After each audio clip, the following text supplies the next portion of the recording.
சின்ன பீஸாக கட் பண்ணி வச்சுக்கோங்க. ஒரு பாத்திரத்தில் தேவையான அளவு எண்ணெய் சேர்த்துக்குங்க. பொடியாக நறுக்குன்னா ஒரு பெரிய வெங்காயம் சேர்த்துக்குங்க. அதையும் 5 நிமிஷம் நல்லா வதக்கி விட்டுங்க.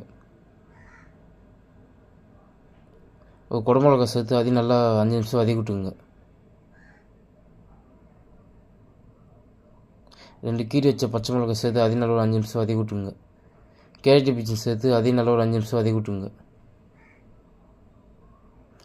ஒரு 1/2 டீஸ்பூன் சால்ட்டு சேர்த்துங்க. 3 முட்டை சேர்த்து அதையும் நல்லா ஒரு 10 நிமிஷம் வதக்கி விட்டுங்க. முட்டை இந்த மாதிரி வதங்கினோடனே 1 tablespoon red chilli powder, 1/2 tablespoon garam masala, 1/2 tablespoon pepper powder, இது மூணுத்தையும் சேர்த்து நல்லா ஒரு 10 நிமிஷம் வதக்கி விட்டுங்க.